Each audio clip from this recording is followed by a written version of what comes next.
अष्टपदी दे पहले पदे तक दी उचारण अते विचार दी सांझ बख्श गुरु दी असीस नाल कीती सी, जिस विच सतगुरु ये बख्शिश करे ने, ये रहमत कर रहे सन। जिस जन अपना हुक्म मनाया, सर्ब थोक नानक तिन पाया। कि जिस भी गुरमुख प्यारे ने, जिज्ञासु ने गुरु दी बख्शिश नाल गुरु दी मत नूं धारण कर लिया, फिर उसनूं मिलिया कि सर्ब थोक, थोक दे कक्के नूं औकड़ नहीं है, सारे पदार्थ बहुवचन, धर्म अर्थ काम ते मोक्ष। सतगुरु कहते ने सारिया वस्तुआं उसकी झोली विच आ गईयां, लोक परलोक दे सुख उहदी झोली डाले। मैं बेनती करा, कोई बंदा किसी नूं दुध दी बाल्टी दे के ये गल कह देवे कि भाई साहब जी तुसीं आइसक्रीम लै लो, बर्फी लै लो, गुलाब जामुन लै लो, दही लै लो, पनीर लै लो, मक्खन लै लो, घ्यो लै लो। जिस आदमी की दृष्टि केवल ते केवल निमित खड़ी है, नित ते नहीं पहुंची, ताते नहीं पहुंची, वो इंसान किंतु करेगा कि दुध की बाल्टी दे के इन्ने झूठ बोलता गया कि एक दुध की बाल्टी दे के मैनू कह रहा घ्यो भी लै लो, मक्खन भी लै लो, पनीर भी लै लो, बर्फी भी लै लो, दही भी लै लै, ये झूठ है। जेड़ा केवल उस निमित तक देख, जेड़ा उसकी गहराई विच नहीं उतरिया, तत्व विच नहीं उतरिया, वो केवल ये गल कह सकता है कि एक दुध दे के इन्ने झूठ बोल रहे, पर जिसनों उसके कहने ते विश्वास है, प्रतीत है, उसनों भावें इस जुगती का हल ही पता नहीं कि दुध विचों आइसक्रीम भी बनेगी, दुध विचों बर्फी भी बनेगी, दुध विचों दही भी बनेगी, दुध विचों मक्खन भी बनेगा, दुध विचों घ्यो भी बनेगा, पर उसनों केवल प्रतीत आ गई है, विश्वास आ गया है, जो कुछ भी कह रहे हैं ये ठीक है। तो सतगुरु कह रहे ने, जिसनों भी परमेश्वर ने, गुरु ने अपना हुक्म बना देता है, अपनी मत दे देती है, जिसनों भी गुरु की मत आ गई, महाराज कहने सब कुछ उसकी झोली में ऑटोमैटिकली आ जाएगा। ते गुरु का हुक्म है कि गुरु का हुक्म है नाम, गुरु की मत, गुरु के बचन, गुरु की दीक्षा, गुरु की शिक्षा, अमृत गुरु का हुक्म है। आ जिन्नी भी बाणी है केवल गुरु का हुक्म है। ते जिसकी झोली विच पै गया, कई बार बड़ा इसको केवल अखरां तक कर ही समझता है, ते जेड़ा बंदा केवल दुध तक ही समझ रहा है, उसकी अगली जुगती नहीं वरतता, वो वाकई दुध भी कभी ही नहीं करता, मक्खन नहीं कम कर सकता। जेड़ा शब्द नूं खोज ही रहा,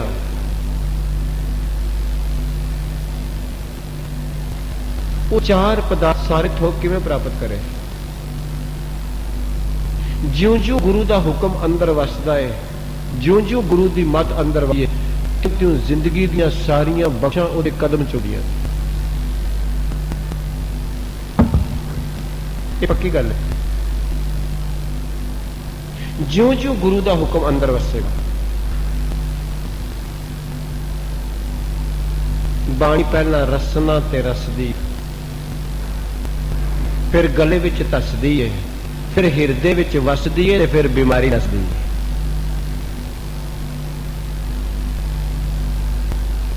रसना ते आएगा गुरु का शब्द, गुरु हुक्म, फिर गले विच उतरेगा, कंठ विच आएगा, फिर हृदय च उतरेगा। बस जो ही हृदय में उतर जाएगा, सतगुरु कह रहे ने रसना गुण गोपाल नित गायन ते मिलेगा कि शांत सहज रहस मन उपजियो सगले दुख बनाए। ज्यों ही बाणी हृदय में वसेगी, ज्यों गुरु का हुक्म हृदय में वसेगा। शुरू शुरू में गुरु का हुक्म कौड़ा लगता है जीव नूं, बंदा समझदा मैं दाढ़ी का कट्टन का फैशन बनाया है, पर मैं रख लवां चाहे लगे ना लगे, ऐसा कहते कई लोग। बंदा कहता मैं क्लबां की रूटीन बनाई हुई है, होटलों की रूटीन बनाई है, पता नहीं मैं छड़ देवां लोग मैनूं समझण ना समझण, इस तरह सोचा है। पता नहीं मैं जीवन चंगी तरह चले ना चले, मैं पार्टियां छड़ देवां।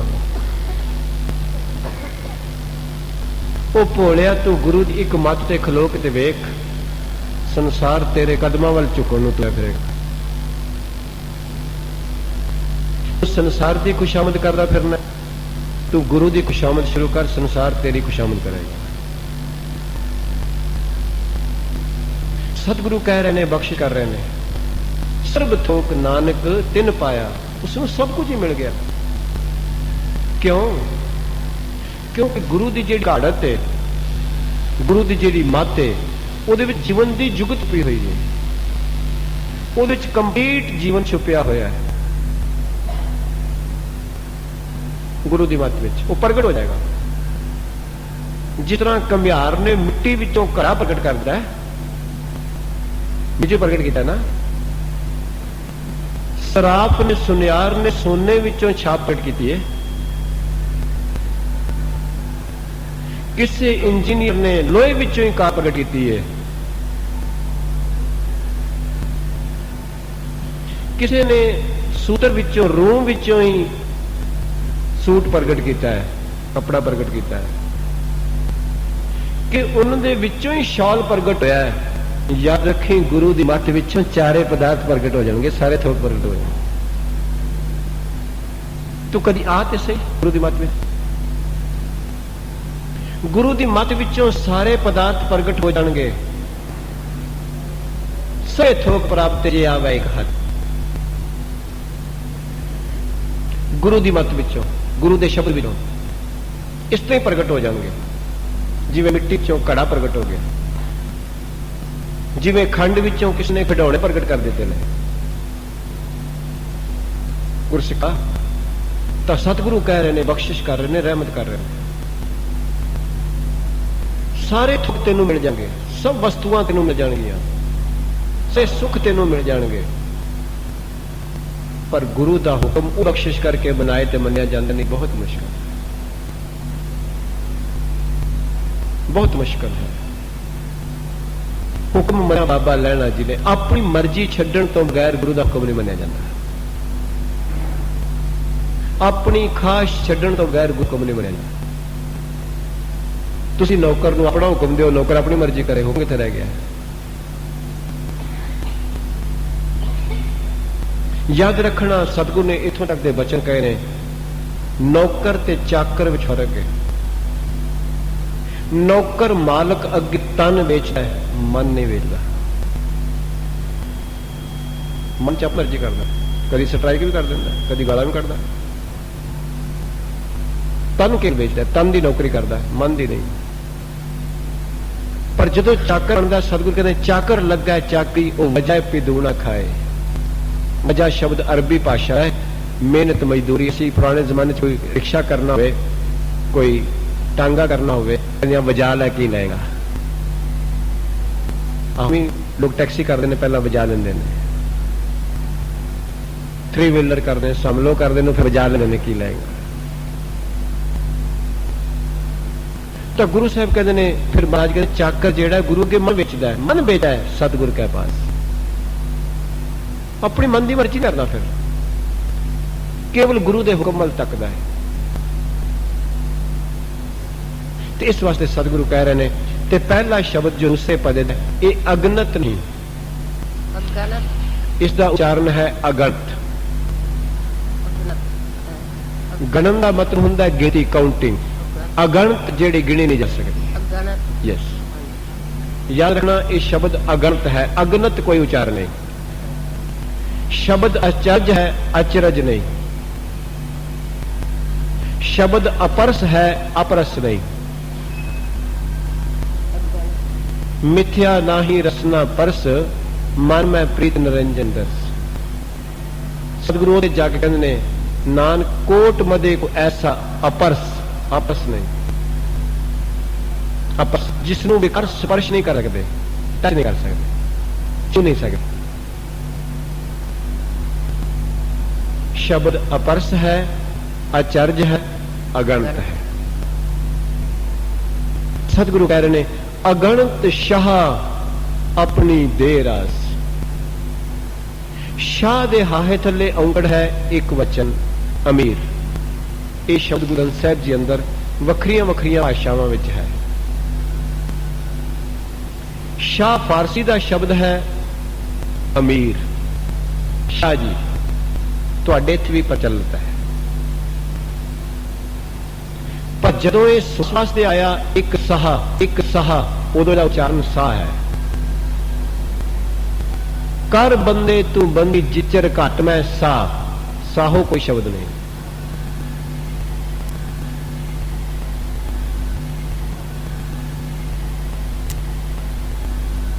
महाराज कहते ने, जिन्ना चिर तेरे अनसवास से आवी उन्ना चिर गुरु नूं याद कर। उथे सा उच्चारण होएगा सा। असीं कहने मैं साह लै रहा वां, कई बार कहते यार साह बड़ा औखा होया है। जदों साह दे हाहे ले औंकड़ एक सवास, जदों साह दे हाहे थल्लों औंकड़ हट गया बहुते सवास। जदों फारसी आया तो उच्चारण शाह, शाह मैंने अमीर। एक दे हाहे नूं औंकड़ एक अमीर, औंकड़ हट जाए बहुते अमीर। ते जदों इस्त्री लिंग होया सा, जिसनूं असीं सुआ कहने आ। गुरबाणी बहुत गहरी है, एक एक वचन गुरपाल नाल बहुत डूंघाई रखता है। जदों कार ते छड्डन गया थारा कह लगा जी, थारा कह लगा जी मैं संगत विच जाके ही करा, मैनूं मैं संगत विच जाके ही करा, मैनूं समझ नहीं आउंदी गुरु दी गल, समझ नहीं आउंदी गुरु दी गल। सानूं पंजाबी नहीं समझदी और ये बड़ी कमी आ रही है, घट आ रही है दिन पर दिन। नौजवान बच्चों को गुरु गल समझ नहीं आ रही, इस करके उन्हें मन्ने तो सिधाई बोलो, मैनूं नहीं समझ, मैं थोड़ी देर बाद उठ के चला जाऊंगा, तू समझ तैयार रहा बैठ के करा। अज नौजवान पीढ़ी की सब तो वड्डी वेन है, वो कहता मैनूं थोड़ी थोड़ी समझ आनी शुरू हुई है, पंजाबी पढ़नी शुरू की है, मैनूं पता है गुरबाणी का बहुत बड़ा रस है।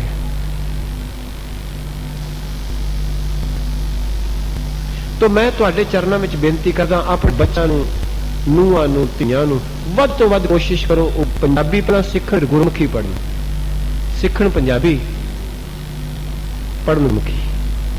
याद रखना, कई बारी पंजाबी सीख के लोग गुरमुखी नहीं जे पढ़ते। मैं हाथ जोड़ के बेनती, कई लोग पंजाबी सीखे हुए पर गुरमुखी नहीं पढ़ते। गुरमुखी गुरु के मुख तो ने हुए बचन ने, बाणी है। पंजाबी विच नावल भी ने, अखबार भी ने, कई लोग अखबार पढ़ते, नावल पढ़ते हैं, रसाले पढ़ते हैं, पर बाणी। इस वास्ते मैं हाथ जोड़ के बेनती करदा, बच्चियां नूं पंजाबी सिखाओ पर गुरमुखी पढ़ाओ नाल, गुरमुखी पढ़ाओ जरूर। देखना तुहाडे बच्चे तुहाडे घर विच कितनी खुशहालियां आउंदियां ने। गुरु साहब कह रहे हैं, मैं बहुत पहला एक गल कही सी ते अज भी कह देवां, अज दे युग विच आम तौर ते जेड़े बंदे अंग्रेजी बहुती पढ़ जांदे ने वो नास्तिक हो जांदे ने, जेड़े बंदे संस्कृत बहुती पढ़ जांदे ने वो हंकारी हो जांदे ने, जेड़े अंग्रेजी बहुती पढ़ गए ने। मैनूं कल ही सज्जन तुहाडे देश भी कह रहे सन कि अमेरिका की आम लाइफ ते एक पशु की लाइफ में कोई फर्क नहीं।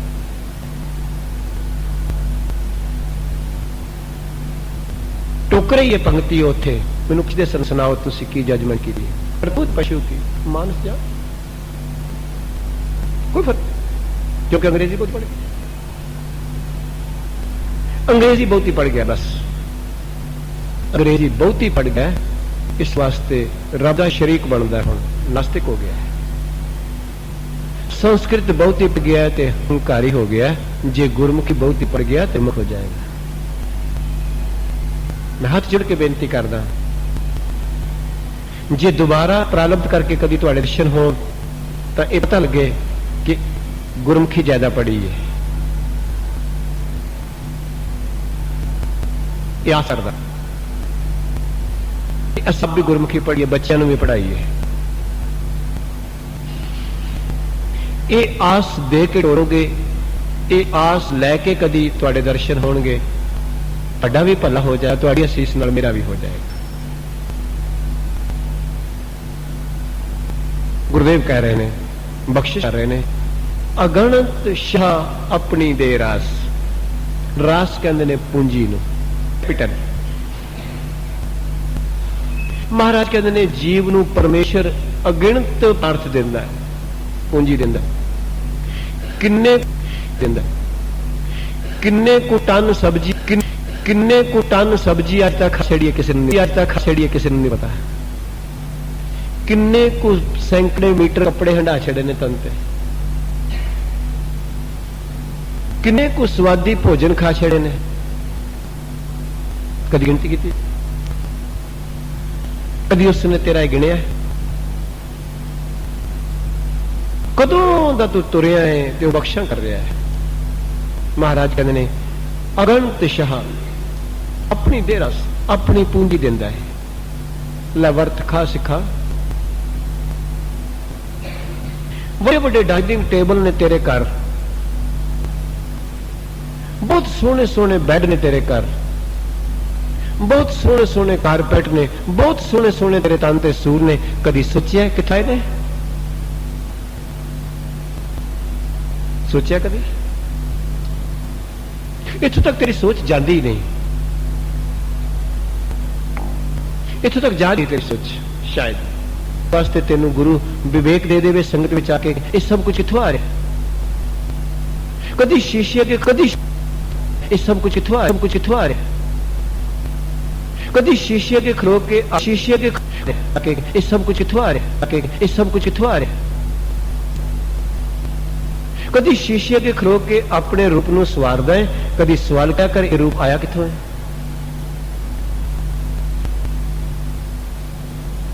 कदी सोचा तू? कदी सोहनी कार ते चढ़न तो पहला सोच लिया कर, ये आई किथों है? गड्डी दी चाबी लाण तो पहला उसनूं चाबी लाया कर जिथों गड्डी आई है।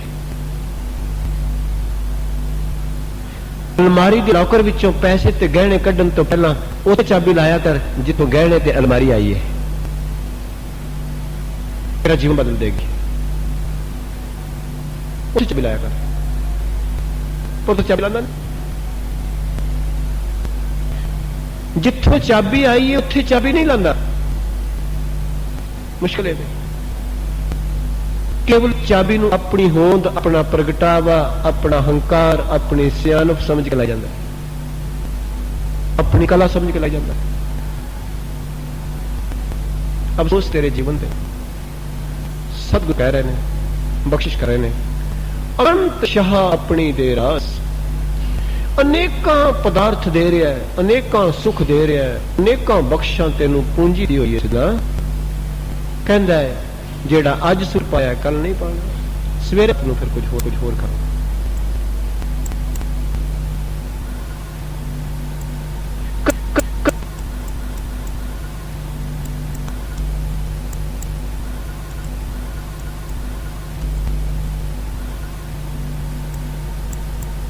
कदी जानिया कर इस गल नूं, ये आया कित्थों है सब कुछ? इस चेंज का मालक कौन है पिछे? तो सतगुरु अर्जन साहब पातशाह महाराज मैनू अते तुहानू बख्श कर रहे ने। आख्या हर वेले मंग वाली झोली, मंग वाला हाथ अगे करी जाना है, कदी शुकराने का हाथ भी जोड़े, तेरी सोच बन जाएगी, तेनू पता चल जाएगा।